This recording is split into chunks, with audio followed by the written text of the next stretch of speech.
রোজ সকালে যখন tiffin box pack করি বড়মশাই প্রত্যেক দিনই বলতে থাকে আজকে কিসের ঘ্যাঁট বানিয়েছো। ও ফাজলামি করেই বলতে থাকে। তো ওকে ওই জন্য আজকে বললাম আমাদের ছোটোবেলাকার সেই ইন্টারন্যাশনাল খাবারের গল্প। ওটা ওর জীবনেও ছিল, আর আমাদের 3 ভাই বোনের জীবনে তো ছিল প্রত্যেক দিনকার সেই ইন্টারন্যাশনাল লেভেলের খাবার, যেটা ওয়ার্ল্ডের মনে হয় সব জায়গাতেই পাওয়া যায়। ফেমাস খাবার। আমি কাজল, ব্লগ বাই কাজলের নতুন একটি ব্লগে বড়দের প্রণাম জানাই আর ছোটদের স্নেহভরা ভালোবাসা। আশা করি আপনারা খুব ভালো আছেন। আমিও আপনাদের আশীর্বাদে ভালোই আছি।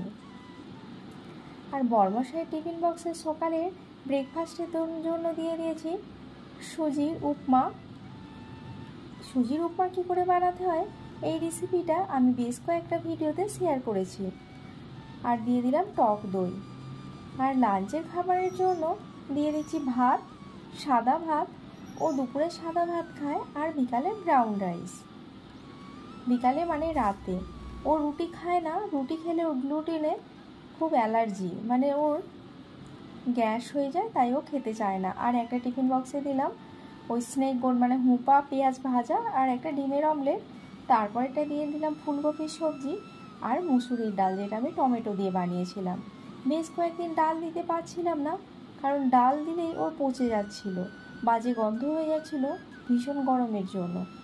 এই কদিন আবার ঠান্ডা পড়ায় রোজকার মতো আবার ডাল দিতে শুরু করেছি। আর দেখুন আমি বিছানার বেডশিট তুলছি, মিঠি এসে আমার গায়ের ওপর উঠে পড়ছে। স্নান করবো বলে বাথরুমে চলে যাচ্ছিলাম, তারপর দেখলাম বেডশিটটা ধুয়ে দিই, রোদ বেরিয়েছে তাই বেডশিটটাও তুলে নিয়েছিলাম। আর মিঠি এসে এই যে, তার মানে ওকে আদর করতে হবে। ও জানেন যেন সেই এক পোষ্য না, যেন আমাদের সন্তান হয়ে উঠেছে। ঘুমানোর সময় গা ঘেঁষে চলে আসবে, যখন আমি সবজি কাটবো সবজির কাছে যেটা আমি কাটতে যাব সেটাই মুখে করে টানাটানি করবে, রান্না করবো কাঁধে গিয়ে চড়বে, খেতে বসবো পাত থেকে এটা উঠে টানাটানি করবে। ও যেন আমাদের সন্তান। আর যেটা বলছিলাম, আমাদের সেই ইন্টারন্যাশনাল খাবার ছিল আলু সেদ্ধ।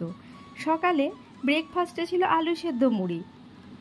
তারপর যখন স্কুল যেতাম বা যেদিন ছুটি থাকতো দুপুরে ছিল আলু সেদ্ধ ভাত।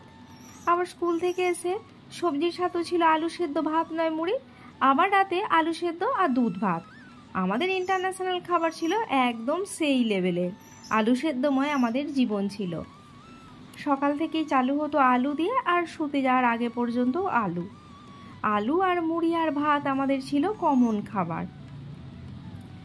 অবশ্য গ্রামে অনেকেরই এটা হয়তো আমাদের সময়ে কমন খাবার ছিল। আপনাদের কারো যদি এরকম ছিল আলু সেদ্ধময় জীবন, তো অবশ্যই কমেন্ট করে জানাতে ভুলবেন না।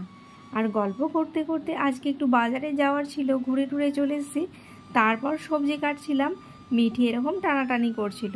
তারপরে জানেন আমার হাত থেকে একটা কাঁচা কলার টুকরো নিয়ে গিয়ে ওই যে অনেকটা দূরে গিয়ে বসে বসে খাচ্ছেও।